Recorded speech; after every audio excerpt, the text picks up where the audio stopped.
Les mitzvot et l'antidépresseur.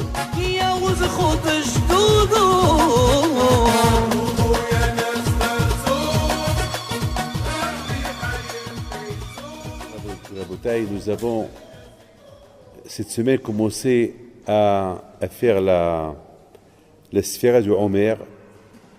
Et vous savez très bien que dans la sphère du Homer, on ne fait pas Shehianu. Il n'y a pas de Shehianu dans la sphère du Homer. Tout de suite, on a attaqué, on a fait la bracha directement. Hachamim ils disent que quelle est la raison? Pourquoi? Maintenant, il faut savoir qu'à notre époque, on ne sait pas si la sphère du Homer elle est d'Oraita ou des Rabbanan.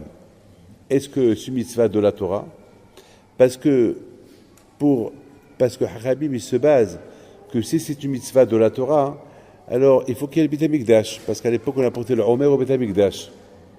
Aujourd'hui il n'y a pas de Beit HaMikdash, donc puisqu'il n'y a pas de Beit HaMikdash, donc la sphère du Homer elle n'est pas d'Oraita, donc il n'y a pas d'Oraita. Donc c'est Hachamim qui l'ont instauré, parce que quand même la sphère du Homer, lorsqu'on compte les jours du Homer, ça nous aide à se préparer quand même pour le Matan Torah.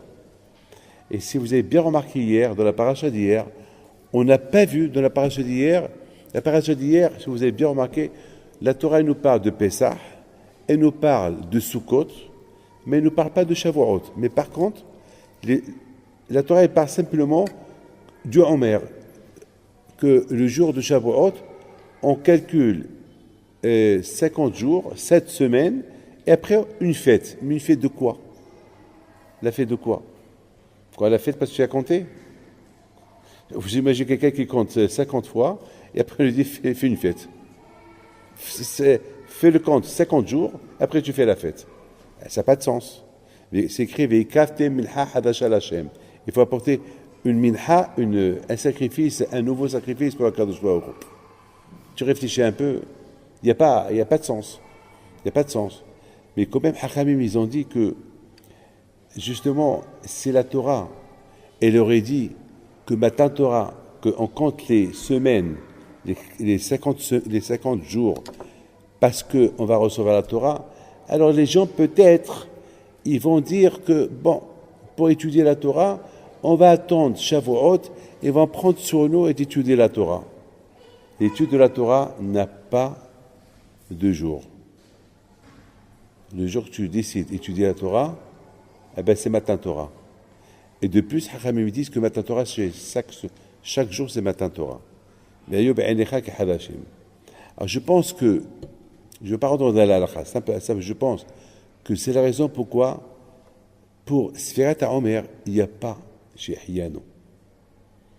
Parce que psychologiquement, si on réfléchit un peu, pourquoi je fais Sfirat HaOmer?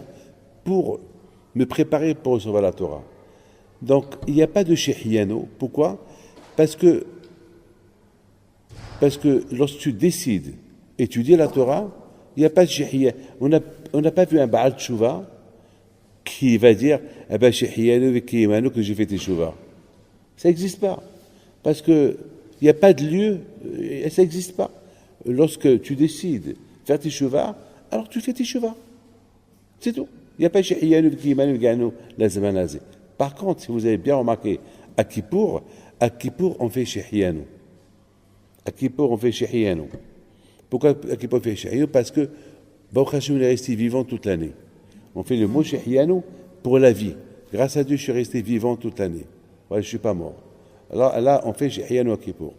Pour l'étude de la Torah, pour se préparer à l'étude de la Torah, il n'y a pas de Shehianu. Il n'y a pas. Pourquoi? Parce que lorsque tu décides d'étudier la Torah, ton heure, c'est l'heure de Hachem. Lorsque tu décides, tu décides. C'est à toi. Ce matin, tout à l'heure, j'ai lu un truc extraordinaire. Mais j'ai peur de vous dire des noms. C'est le rabbi de Koska, qui était un des élèves du Yehudi Akadosh, qui était le rave du Hidushé Hari Migour, et qui était l'élève de Baal Shem Tov. Il explique comme ça. Il y a un passouk dans Kohelet qui dit que tes vêtements restent blanches et fais attention à la bouteille de l'huile sur ta tête. C'est un passouk dans Kohelet. Alors tout le monde, ils essaient de comprendre c'est quoi. Fais attention à tes vêtements qui restent propres et fais attention avec la bouteille d'huile qu'elle est sur ta tête. Quel rapport? Alors le rabbi de Kotsk, il donne une explication extraordinaire. Il dit que, imaginez-vous quelqu'un qui est bien habillé, très bien habillé, et il a rendez-vous avec un roi. Et sur sa tête, il a une bouteille d'huile. Il va beaucoup faire attention à comment il marche. Ou pas. Parce qu'il marche n'importe comment, la bouteille va tomber sur lui. Imaginez que la bouteille est ouverte, elle va tomber sur lui, elle va le salir. Eh ben, il dit que c'est comme ça. Un homme, il doit toujours imaginer qu'il y a une bouteille d'huile. Il faut qu'il reste toujours propre. Il faut que toujours l'homme, il imagine qu'il y a quelque chose sur lui, que si il bouge à travers, il va se salir. Rester propre, c'est la Torah, avec les mitzvot. Le tzara, c'est celui qui veut faire pourrir le monde. Donc, il faut faire attention. Il faut faire attention. Donc, ça veut dire que finalement, lorsque on veut, si Bémet, on veut s'attacher, si Bémet, on veut, mais la Kadosh Baruch Hu nous a donné les meilleurs moments pour nous. Vous avez bien remarqué qu'on a bien vu que Shavuot, c'est tout de suite après Pessah. On a bien vu que Hachem, il n'a pas trop attendu, hein. Kadosh Baruch Hu nous a donné 50 jours de préparation, une belle fête, une fête d'après la Kabbalah, c'est la fête de Pessah, c'est non seulement que la fête du Hametz, mais c'est la fête aussi du Hametz personnel de la personne. D'après les livres, ça parle aussi, par exemple, au moment que vous brûlez le Hametz, d'après beaucoup des livres de Hassidut et beaucoup des livres de Baal Shem Tov, de la Kabbalah, Arizal, Kadosh et tout, il faut penser au moment que je brûle le Hametz, il faut que aussi je brûle mon Hametz personnel. Mon Hametz personnel. Et ça, c'est quelque chose qui est très, très, très, très. C'est-à-dire que c'est quelque part, c'est une préparation pour Matan Torah. Parce que, écoutez, on vous sert un bon steak. Un steak au poivre, whisky, un très bon steak. Le meilleur steak du monde. Avec la moutarde, tout ce que vous pouvez aimer. Le meilleur steak du monde. On vous le prépare dans une assiette pourrie, sale, et il devient immangeable. Et c'est vrai, le steak, il est bon, mais ça dégoûte. Comment on peut recevoir la Torah dans un kli, dans un corps qui est pourri, qui est sale? C'est impossible. Et n'oubliez pas une chose, que lorsqu'on dit un kli sale, c'est pas seulement un kli sale. Sale, il peut être sale. Vous savez, on peut salir notre corps avec une mauvaise pensée, on peut salir notre corps avec la bouche, on peut salir notre corps aussi avec le ma'asé, en faisant un acte pas bien. Vous savez, nous, à Israël, on n'est pas simple. Hein? Ne croyez pas qu'on est simple. Tous ces tzadikim que vous connaissez, mais comment ils sont devenus tzadikim comme ça? Vous croyez qu'ils sont devenus tzadikim comme ça? Vous croyez que Baal Shem Tov, Bahim Taïb Lomet et tout ça, ils sont devenus comme ça tzadikim? Mais non. C'est ces tzadikim dans leur mahshava, dans leur pensée, la façon de penser, la façon de l'acte, et la façon aussi d'agir. C'est pas un stam. Et c'est de cette manière-là. Donc, Akadosh Baruch Hu nous a donné à Akadosh Baruch Hu la fête de Pessah pour se préparer à Matan Torah. Il faut que le corps, il soit propre, et c'est la raison pourquoi Akadosh Baruch Hu nous a donné 7 semaines. Pourquoi 7 semaines? Parce que le Pirkei Avot dit, on ne peut acquérir la Torah qu'avec 48 façons. Il y a 48 midot raot, il y a 48 midot, des qualités qui sont mauvaises, et chaque jour, il a fallu chaque jour réparer une qualité, chaque jour réparer, pour rendre le corps propre, pour pouvoir recevoir la Torah. Et si on réfléchit un peu, moi j'adore imaginer, comme je vous ai des fois je vous ai dit, c'est avec par l'imagination qu'on peut atteindre beaucoup de choses. Moi, beaucoup de fois, j'imagine ce Am Israël qu'ils ont quitté l'Égypte. Très bien, super. Ils ont quitté l'Égypte. La première chose qu'ils ont fait, ils ont commencé à se préparer pour Matan Torah. Chaque jour, ils se préparaient. Et voilà, pendant cette préparation de Matan Torah, il s'est passé quelque chose. Quoi? Qu'est-ce qui s'est passé? Il s'est passé qu'il y a Amalek qui est venu. Pendant ce laps de temps, il y a Amalek qui est venu. Amalek qui est venu. Hachamim me disent pourquoi Amalek est venu. Hachamim me disent Vayahanu Befidim. Ils ont campé à Refidim. Hachamim me disent on n'a pas vu un endroit dans le Midbar, dans le désert du Sinaï, on n'a pas vu un endroit qui s'appelle Refidim. Donc c'est quoi? Ils ont campé à Refidim. Et Hachamim me disent une phrase extraordinaire. Ils disent Melamed, Sherafou, Yedehim, Yedehim. Ça veut dire que le seul moyen qu'on peut donner comme réponse, ils se sont un peu relâchés de la Torah. Je vous pose une question. Relâchés de quelle Torah? Quelle Torah? Mais ils n'ont pas encore reçu la Torah. Attends, impose-moi, donne-moi la Torah, et là tu me punis si je n'ai pas étudié la Torah. Mais là, c'est quoi? Ils se sont relâchés de la Torah. C'est quoi? Comment on peut expliquer? Et parce qu'ils se sont relâchés de la Torah, il y a une punition. C'est quelle est la punition? Hachem a envoyé sur eux Amalek pour leur faire la guerre. C'est-à-dire pour les réveiller. De là, déjà, on apprend que lorsque quelqu'un, il lui arrive quelque chose, il faut qu'il réfléchisse pourquoi il lui arrive quelque chose. Parce que Hashem Shalom, Akash Baruch Hu, ne croyez pas qu'il n'a rien à faire, qu'il punir les gens. Ne croyez pas qu'Hachem il a rien à faire. Akash Baruch Hu, il a de la peine lorsqu'il doit punir quelqu'un. Akash Baruch Hu, il a de la peine lorsqu'il voit quelqu'un qui souffre. Ne croyez pas qu'Akash Baruch Hu, il adore, il déteste punir les gens. Akash Baruch Hu, il veut punir personne. Le contraire, Akash Baruch Hu, ça l'arrange que tout le monde est heureux, que tout le monde est content, tout le monde est bien, tout le monde a avec sa panassa, tout le monde a avec ses enfants. Hashem, il adore, il aime beaucoup ça, Akash Baruch Hu. Mais beaucoup de fois, ça arrive qu'Akash Baruch Hu punit. Pourquoi? Pour réveiller. Parfois, ça peut être une punition petite. Parfois, Hashem Mishmo, que Dieu préserve, ça peut aller jusqu'à une grave punition. Bon, on n'est pas, nous, là pour demander à Akash Baruch Hu, pour dire pourquoi.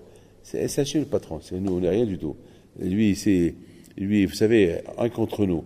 Quelqu'un qui ne travaille pas quelqu'un qui a une entreprise, et il y a quelqu'un qui travaille chez lui qui le paye très, très bien.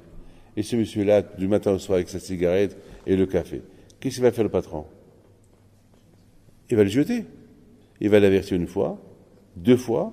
Quoi, il va le payer pour rien? Il va lui donner une paye de PDG pour rien. Il va le jeter. Et alors, c'est normal. Alors pour toi, c'est bien. Toi, tu jettes ce que tu veux parce qu'il ne travaille pas. Parce que tu sens que tu le payes pour rien. Et Hachem qui paye, Hachem qui donne la vie. Quoi? Alors quoi? Tout à l'heure, j'étais en train de parler avec mon fils. J'ai dit, dans la vie, il faut que l'homme, il réfléchisse. C'est quoi sa matara? C'est quoi son but? Bémet, Am Israël, c'est quoi ton but? À un goy, on ne peut pas lui demander c'est quoi ton but. Et si tu lui demandes cette question-là, tout de suite il va te regarder, il va te dire mon but, vivre. C'est tout. Le but, c'est vivre, manger, sortir, et c'est tout. Et ne lui demande pas plus que ça. Parce que plus que ça, c'est au-delà de là. Il ne faut pas trop demander des choses. Mais à Israël, non. Nous, déjà, on nous a éduqués avec le Shabbat, avec les fêtes, la religion, la Torah. C'est un but, c'est ça le but. Nous nous a éduqués comme ça. On ne peut que améliorer ce but dont on nous a imposé lorsqu'on était jeunes, parce qu'on nous l'a imposé. N'oubliez pas, moi j'ai toujours dit, de même façon qu'Akash Baruch Hu il a imposé la Torah à Israël, nos parents aussi nous imposent la Torah. Mon père m'a imposé, mon père me réveillait tôt le matin. Lève-toi, David. Papa, il savait que j'avais peur des morts. Alors qu'est-ce que faisait mon père? Il rentrait dans la chambre. David, tu connais tel et tel, il est mort. Et dès que j'entends le mot mort, je saute du lit. J'avais quel âge? 6 ans, 7 ans, 8 ans. Et il me rappelle toujours ceux qui sont déjà morts. Au moins pour que je pense à eux. Et toujours, mon père la toujours dans sa bouche. Il y avait un qui s'appelait Hiskiel. David, Hiskiel, il est mort, le pauvre. Mais il est mort déjà il y a 2 ans. Mais il me rappelle. Il sait que ça me fait peur. Je vais sauter du lit. C'est comme ça. Akash Baruch Hu aussi nous a imposé la Torah. C'est comme un papa qui impose du médicament à son fils. Il lui impose. Imaginez-vous que là, c'est un de nos enfants qui est malade et qu'il faut un médicament et le médicament il est amer, on lui impose. On le force. On va tout faire pour qu'il boive. On va le charrier. On va tout faire pour qu'il boive le médicament. C'est comme ça. Akash Baruch Hu nous a imposé aussi la Torah. Parce qu'Hachem, il sait que Akadosh Baruch Hu, s'il nous impose, c'est écrit Vaya'amdu b'tahtit har. Et la Gemara dit Mikan melamed shekafa aleim ha'gigigit. Là, on apprend de là que Hachem, il leur a imposé la Torah. Il leur a imposé la Torah. D'après ce que je suis en train de vous dire, je suis arrivé à répondre à ma question. On ne peut pas, vous savez que sur les médicaments, on ne fait pas de bracha. Oui ou pas? On ne fait pas de bracha sur les médicaments. Pourquoi pas ces médicaments, on ne fait pas de bracha? Étant donné qu'en Israël, Hachem, Kafa alayhim ha'hakigi, Hachem, il les a forcés pour recevoir la Torah. En Israël, c'est la raison pourquoi on ne fait pas Shehiyan ou Vikiman ou Vigan ou Azemazé pour Sfirat. Pas Sfirat à Omer, c'est en Israël. Il faut savoir qu'en Israël, lorsque Hachem a voulu leur donner la Torah, il y a beaucoup de Hachamim qui disent qu'ils ont cru recevoir que la Torah orale. Écrite, pardon, la Torah écrite, c'est-à-dire Torah Shibirtav, mais pas la Torah Sheba'alpé. Parce que la Torah Sheba'alpé, elle est dure, très dure la Torah Sheba'alpé. La Torah écrite, il y a 613 mitzvot, mais la Torah orale, c'est des milliards de mitzvot. C'est des milliards de mitzvot. Dans Israël, au départ, ils n'ont pas voulu, c'est quelque chose, ils les a forcés. Donc ils ont reçu la Torah orale, béonès. C'est-à-dire, on leur a posé. On ne peut pas, si on leur a posé, donc on ne peut pas faire chez Hiano pour quelque chose qu'on nous impose. Et moi, on nous l'a imposé. Je ne rentre pas dans la halakha encore. Simplement, j'essaie de comprendre pourquoi. Donc maintenant, on a compris pourquoi, à Israël, après Pessah, après la fête de Pessah, elle est super. Tout à l'heure, on est parti voir la mer tout à l'heure. Et notre première réaction qu'on a eue en voyant la mer, c'est que dans quelque temps, on va faire Kirat Yam Souf. Et c'est dur à croire à ça. Hein? À qui tu veux dire ça? Mais nous, on nous a éduqués de croire. C'est-à-dire, regardez, vous voyez cette mer-là, toute cette mer, la Gemara a dit que toutes les mers du monde ils ont séché. Toutes les mers du monde. Il n'y a eu aucune mer, il n'y a plus d'eau. Kafou, l'eau a gelé. Alors vous savez que lorsque gèle, prenez un marteau et cassez la glace qui gèle, ça fait des explosions de partout, ça se casse de partout. C'est comme une vitre. Regardez, prenez quelque chose, une pierre et lancez la pierre contre la vitre. Vous allez voir que la vitre, elle va pas se casser, mais elle va se, comment on dit? Elle va filer de tous les côtés. Eh ben, la mer, elle a filé de tous les côtés. Toute la mer du monde. Toute la mer du monde, elle a filé. C'est comme ça quand je l'a préparé à Israël pour recevoir la Torah. Donc pendant de Pessah jusqu'à Shavuot, c'est une préparation. Une préparation sans on fait la bracha. Parce que c'est Hachamim que l'on a posé. Parce que c'est quand même pour ne pas qu'on oublie, pour qu'on fait attention, pour ne pas perdre la bracha. Mais d'autre côté, on ne fait pas Shehiano, parce que pour la Torah, il n'y a pas de Shehiano. Je vous dis une chose. Comment vous avez imaginé ce laps de temps dans la préparation, qui se sont un peu relâchés de la Torah? Quelle Torah? Ils n'ont pas que reçu la Torah. Mais beaucoup de fois, on a expliqué la hachana, la préparation. Je voudrais vous dire quelque chose. Vous savez que la préparation, c'est encore plus que l'étude de la Torah. Une fois, j'étais chez mon Rav, Alav Shalom, Rahim Shmuel Opian. C'est un grand tzaddik. Moi, ce que je retiens de ce Rav-là, la hanava, la modestie. Et la façon comment il vivait chez lui à la maison. Il vivait simplement. Il n'y avait rien du tout. Il n'y avait que des livres, une table cassée, quelques chaises qui bougent, pas de meubles, pas de salon, pas de bahut, rien. La cuisine, elle est vide. Il y a 2 verres, 3 verres, il n'y a rien. Voilà, ça c'était chez lui. J'ai un autre Rab qui est encore vivant, Rab Kaufman, Shalita. Il vit à Manchester encore. Il a 90 ans peut-être. Celui-là, c'est le maître de la Torah. La Hanava. Il a encore les meubles de son mariage. Il s'est marié à l'âge de 18 ans. Les meubles qu'ils lui ont donnés à cette époque-là, c'est les mêmes meubles qu'il a. Rien n'a changé. Par maintenant, ils sont devenus antiques. Aujourd'hui, mais pour vous dire, la simplicité.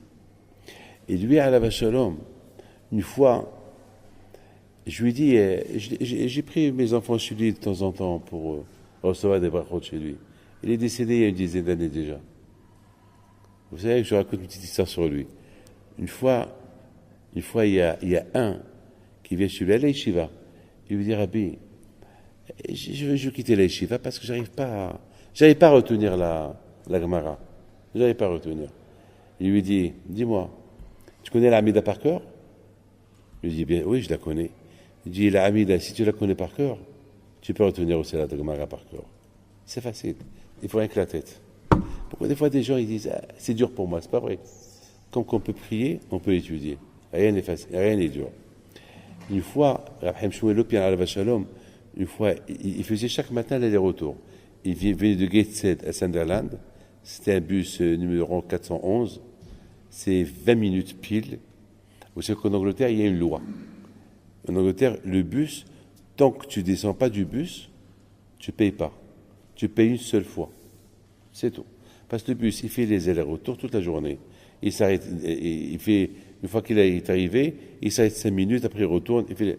Et Rahim Shmuel, un matin, on a vu 10h, 11h. Il arrive à 9h chaque matin, parce que le CDR commence à 9h. À 9h, il ne vient pas. À 9h, 10h, 11h, on a commencé à. La direction de la Yeshiva, ils ont commencé à s'inquiéter. Pourquoi il n'est pas là? Ils ont commencé à se renseigner. Mais à l'époque, il n'y avait pas de téléphone comme il y a aujourd'hui. Les portables, là, il y avait chef à les portables. Aujourd'hui, tout le monde à l'époque, à la Yeshiva, même un téléphone à la Yeshiva, on le branchait uniquement 2 heures par jour. Un téléphone, il n'y a pas de téléphone. Alors, Rab Shammai, je pense que Rab Shammai, il a dit à quelqu'un, reste à la station, et chaque fois qu'il arrive le bus, regarde s'il n'est pas en haut. Et chaque fois, donc, il a attendu pendant 1 heure, et Rahim Shmuel était toujours en haut, avec des livres ouverts. Il s'est oublié dans l'étude. Il s'est oublié dans l'étude. Oh, Alena. Il s'est oublié dans l'étude.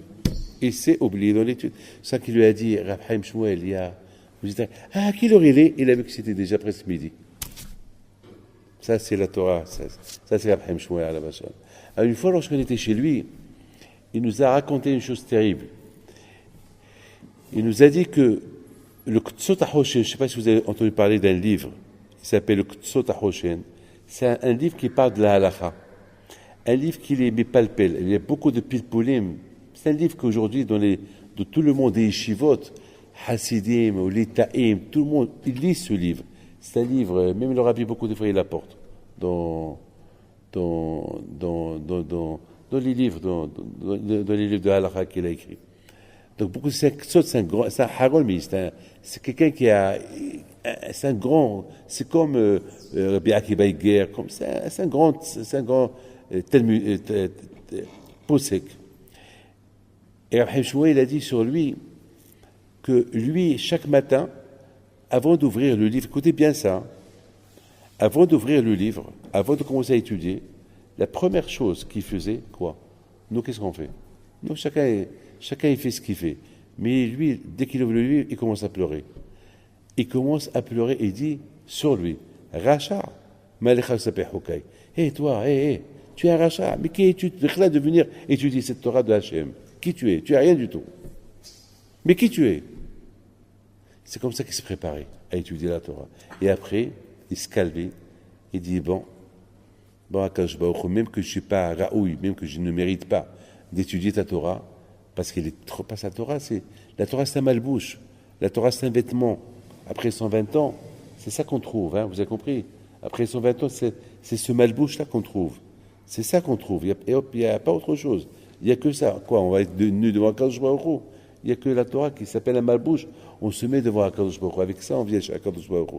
C'est pour ça qu'on dit Ashrei Mishiba Lekan Vetalmud Biado. Heureux celui qui vient avec son limoud, avec son étude. Mais c'est quoi, quelle étude? Quoi, je vais arriver là après 120 ans, avec quoi? Avec mes livres de Gemara? Non. Eh ben, mais le malbouche.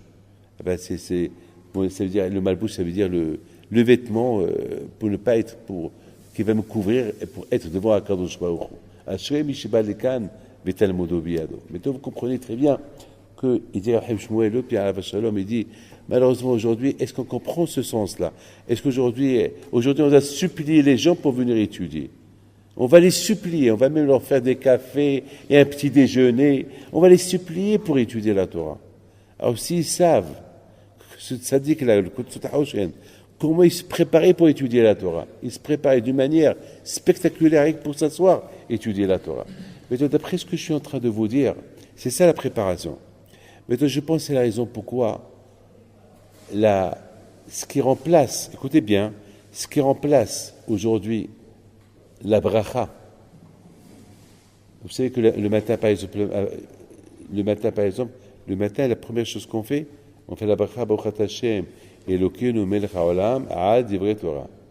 On se réveille le matin, on commence déjà une bracha pour toute la journée. Mais il n'y a pas le matin, vous savez, et en plus qu'est-ce qu'on dit? Que chaque matin, la Torah elle doit être chez toi kehadasha.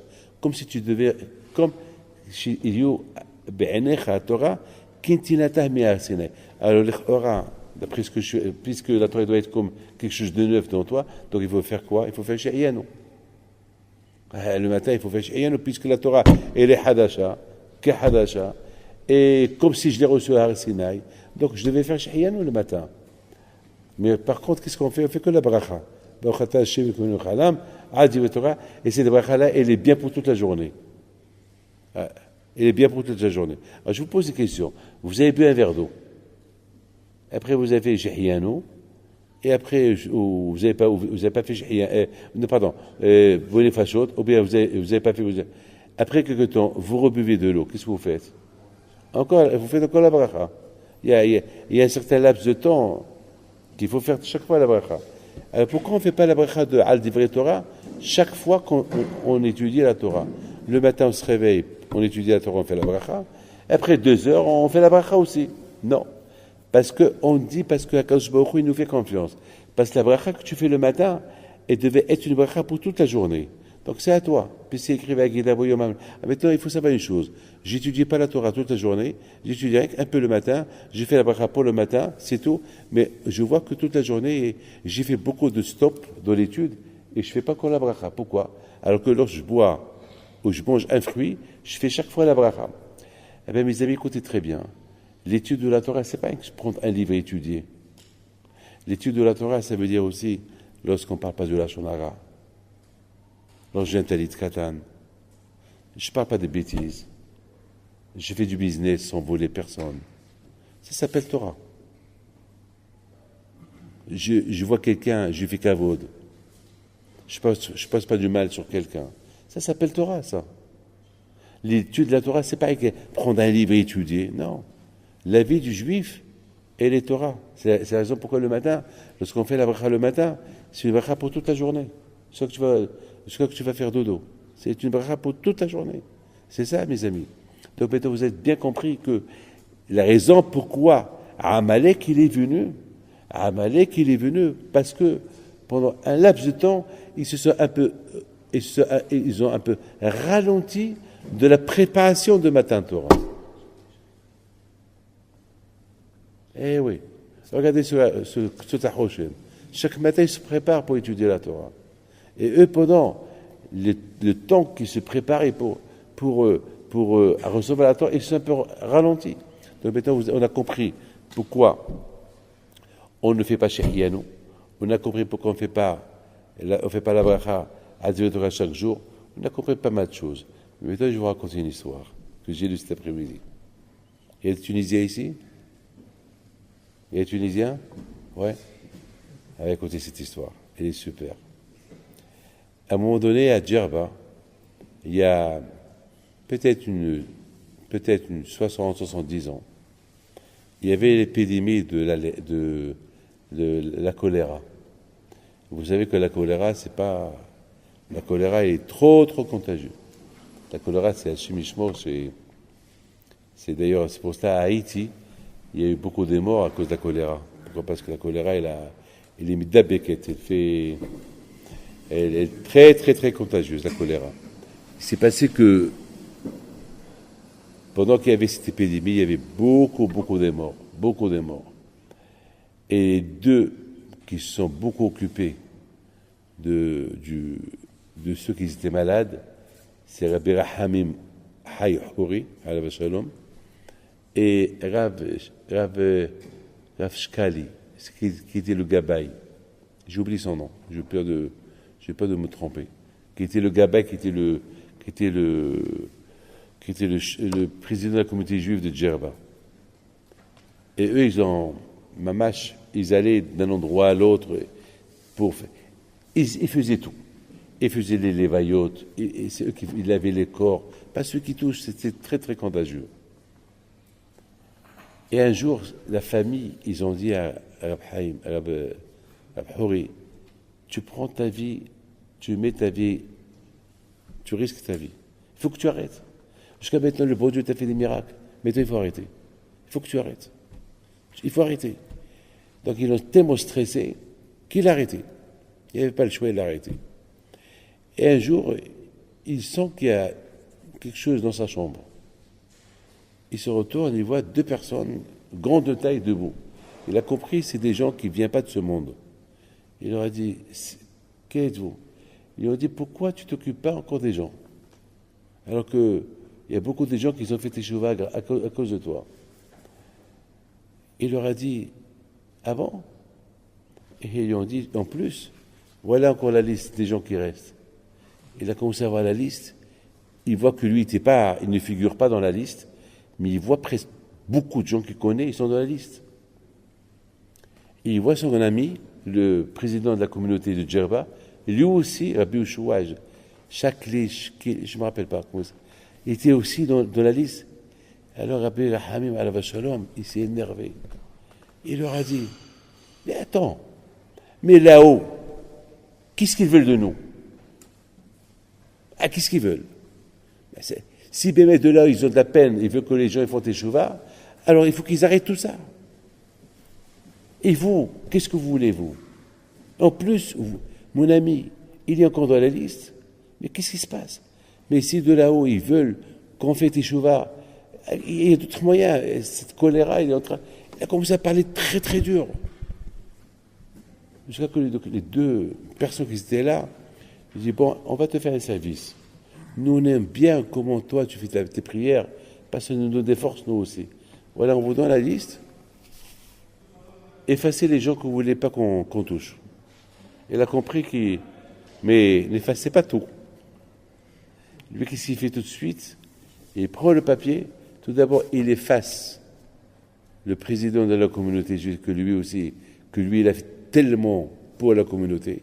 Il a sauvé des centaines de juifs.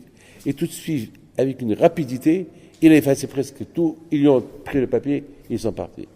Tout ce que je peux vous dire, c'est que la Xéra, plus tard, elle a été annulée, mais avant qu'il est mort, Rabbi Rahamim Houri alayhi shalom, il a raconté son histoire. C'est la même histoire avec Rabbi Haïm Pito alayhi shalom que mon oncle m'a raconté. Rabbi Meir Pito alayhi shalom me l'a raconté. C'est pas un autre.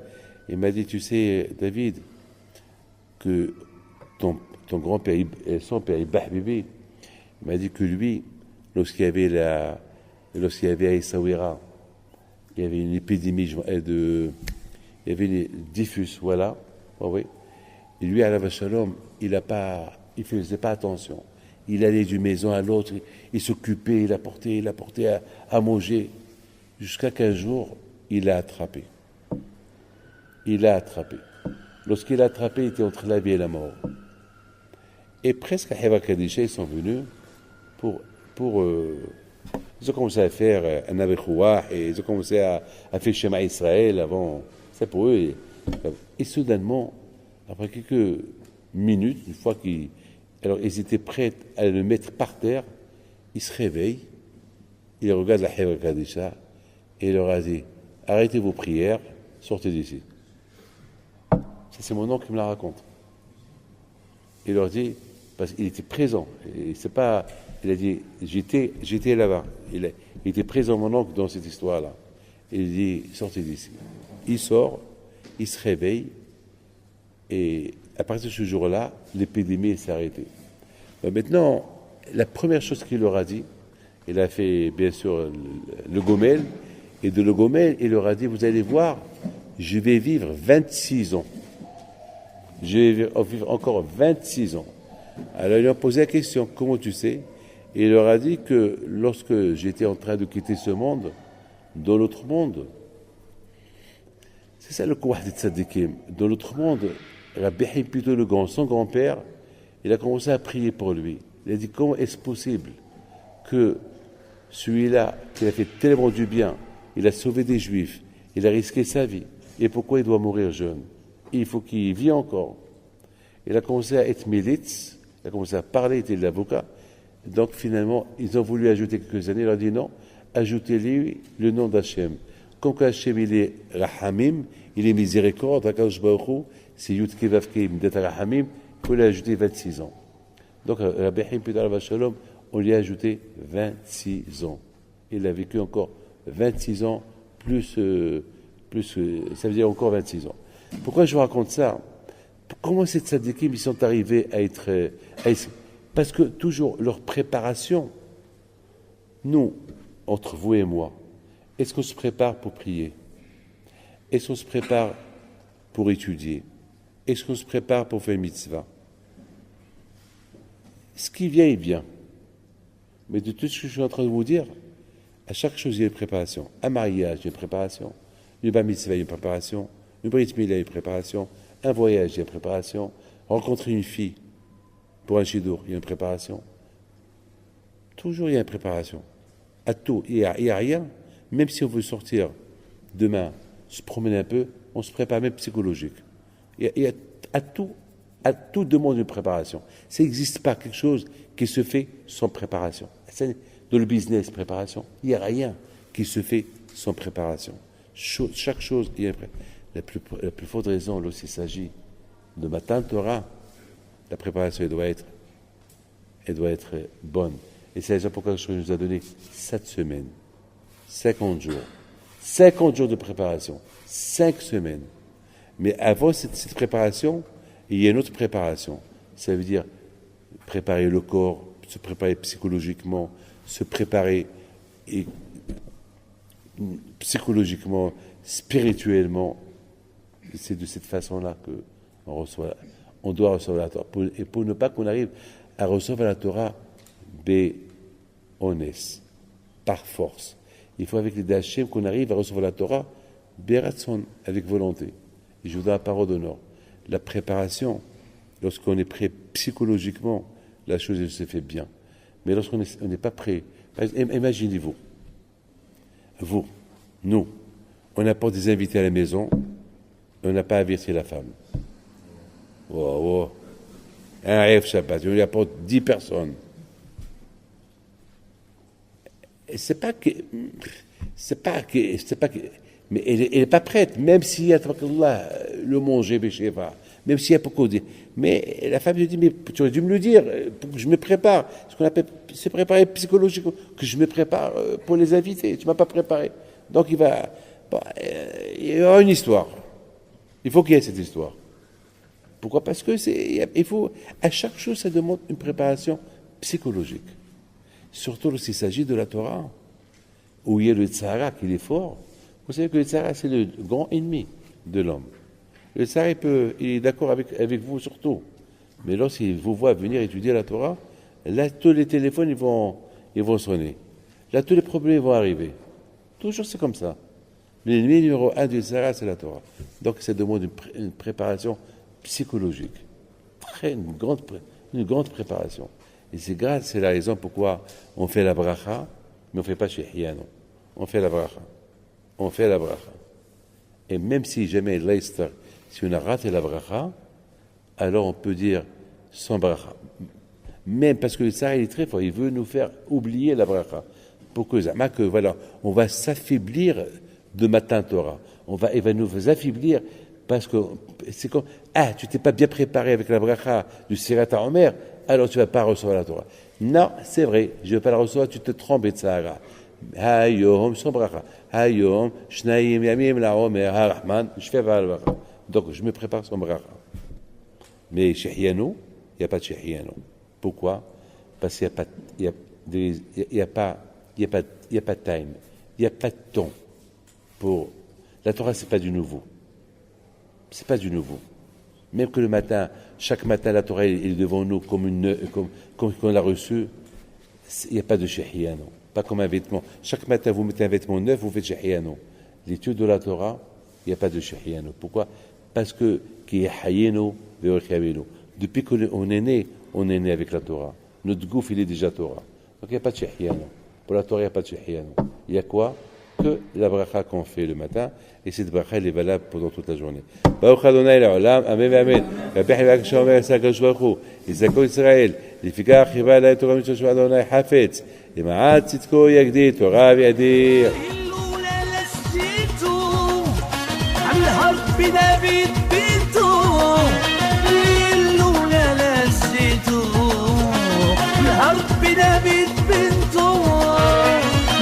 العيالات